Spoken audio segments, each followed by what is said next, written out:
Hello, and welcome to another edition of PaynePoints of Interest, where we talk about and answer questions relating to all things in small business. So grab your coffee and sit back and join us as we start the discussion.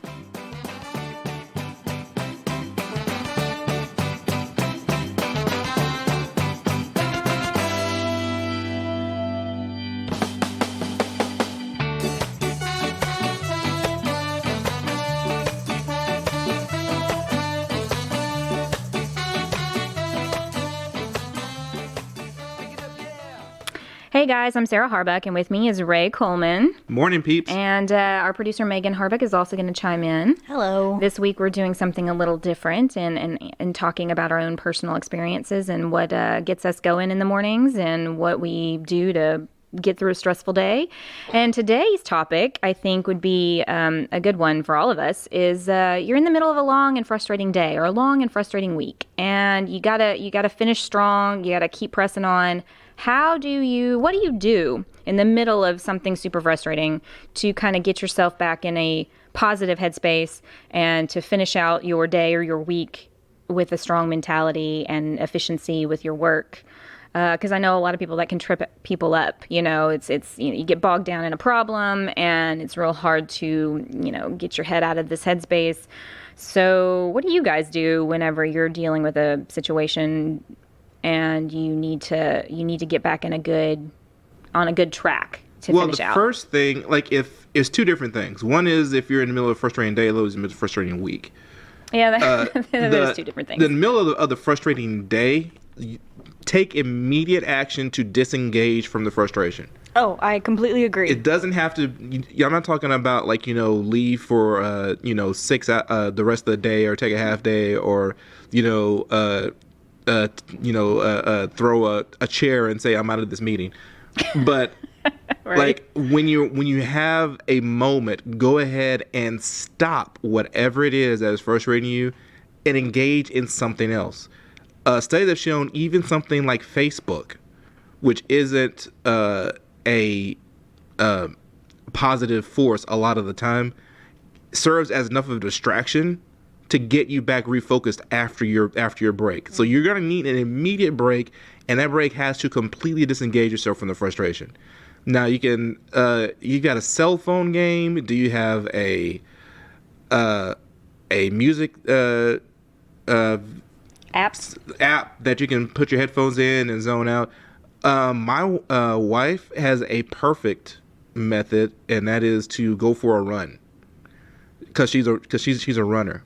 And so she'll be in the middle of a day. She does this every day anyway, but particularly if something's bothering her, she'll stop right there, put on all of her run gear, and go out and run a mile. Done. It takes about 15 minutes. My knee is aching just thinking about that. Yeah, I can't do it. I can't do it at all. I'm not even gonna. But if you're running out your thing, but you still exercise, hit some push-ups, do some burpees, anything that gets you disengaged from the frustration is going to help you refocus when you come back. Definitely, because physical activity will do that for you. What happens if you stay in that frustration is that your ability to think through the problem decreases moment to moment. Yeah. And it's a very odd thing about the human mind that there's a certain threshold that once we cross it, we actually can no longer access our higher functions at our highest level. So you have to drain that frustration off a little bit before you can even begin to work on the actual problem. Yeah. Once that's done, then you can refocus and you start to see solutions that you couldn't see before. And it'll actually, a lot of the times I find it's really simple. It's like, oh wait, it was right there in front of me. I just wasn't paying attention to it because I was so angry. Yeah. Just taking that emotion out of it, it's really not the emotion, it's that anxious frustration feeling, where your nerves are so on edge. Where you're like, it's like, this is on my last nerve, and you just feel frayed. Getting that reset is, in the middle of the day, that is the first thing that you need to do. I work from home a lot of the time, and so for me, I tend to follow the method that we talked about with Stephanie Scheller as a guest a few weeks ago on our podcast. And I tend to work in bursts of time, 20, 30 minutes, right. And then I take a break. I've felt that it helps me kind of not get to that point But, obviously that's not always going to work, especially when you're dealing with other people. And from time to time in my job, I have to deal with other people who make me super frustrated. Right. And so I'll take a break to go clean something, or I'll go and walk to the mailbox, because my house is back off in the woods, and a walk to the mailbox is quite a distance from my front door to the actual mailbox itself. So I get that sort of time out of the house, away from the problem, or, psychologically it seems away from the problem. I take a walk, which is about the extent of my physical activity. Right. No running for me. And then, I can kind of come back and, take a deep breath and just sort of, let it in and out. As best I can, and just, I feel like sometimes just walking away, even temporarily, 5 minutes, just Exactly. to walk away from it, whatever is bothering you, or the person or the project, can give you some perspective. Because if you stay mired down, and it's like you said, you're just going to immediately start to make bad decisions from moment to moment. So for me, when I'm not with a client, because usually when I'm with clients, I'm like in a really good place. I find that a lot of my frustration comes from I didn't know I was hungry. Like people make fun That's a of good point. others That is who a good get point. That's a very hangry, good point. but being hangry is like a real thing. If your stomach is like, you can be so absorbed in your work that you don't realize that you're hungry, or that you need to have a drink of water. You're not or, yourself when you're hungry. Exactly. Yeah. And so, when I'm really frustrated, basically almost every time the problem is I'm hungry and that's making me more upset. Like, so I will leave the shop, I'll leave my office, and I'll go pick something up, even if it's small, especially if I don't have something here. I keep some chocolates in my desk, so that way if I'm like, okay, why am I feeling upset? I'll take a couple of those, and it's usually just like getting my sugar back up. But I think the thing that we keep coming back to is physically and mentally removing yourself from the situation. Yes, in the immediacy of it, that is the right thing to do, because your brain has to reset. In the longer term, okay, so frustrating week. All right, so It's been several days of frustration. It's been several days, and you're having to reset multiple times a day to get through a day, and it's now Wednesday, and you're looking at Thursday, and it looks like a gun pointed to your head. All right, so what do you do? Well, what I find helps is to look at Thursday as a problem that you can approach piece by piece. So rather than say, all right, I got to go through X, Y, and Z for the whole day, say, all right, first thing I got to do is get to my desk and sit down, open up my emails. All right, so what I'm going to find there, and just start making lists, the little things that you have to do just for the morning. Yeah. Don't bother out the afternoon. Say just for that morning. And once you have that list out, you see the things that are there to do, and you see that they're all doable once you list them out. Like that's typically what happens. You see that every little thing I have to do in the morning, I can definitely do. So I'm not worried about the morning anymore. Yeah. I have to worry about the afternoon. Yeah, taking small bites. You Yeah. can't you eat an elephant in small bites. That's how you tackle a problem. Is you do it one little tiny thing at a time, and whatever that is for you, or for me, it may only be I can only do this for 10 minutes, and I just know Right. I only think 10 minutes ahead. Okay, for the next 10 minutes, I'm going to work on this thing here, and then when those 10 minutes are over, I'll think about the next 10 minutes when that 10 minutes gets here. Not really crossing any bridges until you get to them, kind of mentality. Because what's happened once you've had a couple of days of rough work kind of things, you begin to live more in the future in your mind, in dread of the past. So it's like, if tomorrow is just like today, then I'm gonna hate it. And so that's the mindset that you're in, and that's making everything worse. That's making work harder, because you're actually at work when you're not even at work. Yeah. So if you start to just parse that out a little bit, then you can relieve some of the dread of what hasn't happened yet, and actually engage in what is actually occurring. Yeah. And also, there's the old axiom of leave work at work. If you can actually do that, like some of us can't, I realize.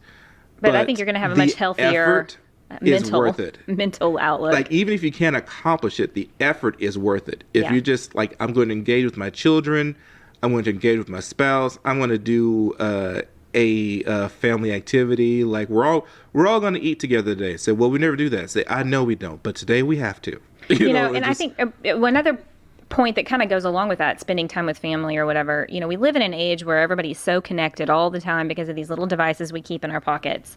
Sometimes you might just have to physically turn that off, even if it's for 20 minutes, 30 minutes, to give yourself just, you know what, I'm going to take a break and nobody can reach me right now. Nothing can possibly, the world can't end in 15 minutes. It'll be okay if I am out of contact with people. And if you need to have that physical break with people, you know, the world outside, and you need to reconnect with, you know, the people around you in a more earnest way, you know, sometimes turning that phone off and not just putting it on silent, but maybe actually turning the device off, setting it down somewhere and leaving it.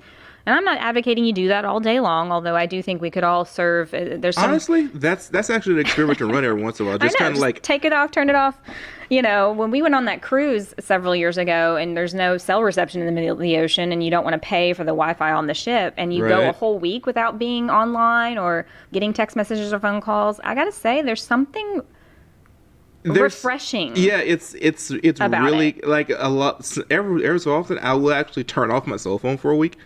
Yeah. Just like turn off the service for a week. Is just like, okay, you're just gonna go for a week without the cell phone. Because we used to live that way. It's really, really interesting how few things actually mess up if I'm not getting an alert about it. Yeah. Like if I have the phone in my pocket, then every time there's an alert, I'm right on it. Yeah. Because if I don't answer it, something bad is going to happen, right? Right. Well, now I haven't gotten any alerts for 5, 6, 7 days, and the world just kept on turning. Yeah. You know, like I still have my job, still have my wife, still had everything was just hunky dory. I just gave myself a breather. Yeah. And you know, it's good to remind yourself that you don't actually control the world through your cell phone, and cell phone doesn't control you. It's just, and which can contribute to any kind of frustrations you might accumulate in a day. So, you know, I feel like we all could learn a lesson to every now and then just sort of disconnect and unplug for a few minutes every day. I think we would all be a little happier. And the other thing I would say, in the middle of frustrating week, part of your frustration is you feel you haven't accomplished anything. Because when you feel like you've accomplished something, then you don't have frustration. You have a feeling of pride and accomplishment. So you're at work, you're working very hard, and you're still not getting anywhere. So accomplish something outside of work. Yes. Yeah. Like bake a cake, cook a meal. Well, that's Ray. That's an interesting point, because that's something I tell a lot of my clients as a psychic medium. Because they'll be like, I don't have anything to be proud of. Like, I'm not doing as hard, and I'm like, okay, then let's go micro for a second, or macro, however you want to think about it. You woke up today. All right? Yeah. You woke up today. You fed yourself. You got the kids to school. You fed your pet. Go small and then work your way up. Wow, you completed that really huge project. Remember that one time where you did that really cool thing? Like, use that as a motivator. And I was going to say, kind of to wrap this episode up, in the middle of a frustrating week or a frustrating month or, a frustrating several weeks, remember the macro. Remember what you're working towards. Are you working towards a big vacation? Are you working towards a house? Are you working towards, buying something really nice for yourself?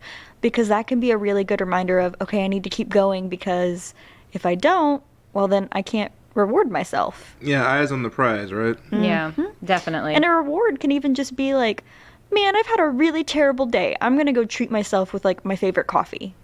That can be a reward in itself. Yeah. Absolutely. So that's the little things. Well, we want to take a minute today to shout out a local business. It's something we're going to try out in the future. And we wanted to kind of shout out local business Loud House CrossFit. They are located at 205 East Frank Street here in Lufkin, Texas. Their website is loudhousecrossfit.com, and all of their social media, you can find them at Loud House CrossFit. Their name is pretty explanatory to the type of business they are. They are a fitness and wellness center, and they focus on the CrossFit method. I am not a CrossFitter, but these guys have been super supportive of us on our social media, and we just like to support local small businesses in and around our area, and they are one that we just, they're working real hard, and they're trying to do all the things that we talk about every week on our podcast. And so anyway, we wanted to highlight them and give them a shout out. You should check them out on any of their social media. That's going to be it for us today. So thanks for tuning in. And as always, if you guys have any questions or comments about what we talked about, which we hope you do, you can reach us on our website at PaynePoints.com, Facebook and LinkedIn at PaynePoints, Instagram at Payne.points, and Twitter at PointsPayne. You can now call or text us at 855-PAYNEPT. That's 855-729-6378. We hope everybody has a great day. So now let's get to work. See you later, guys. Have a good day.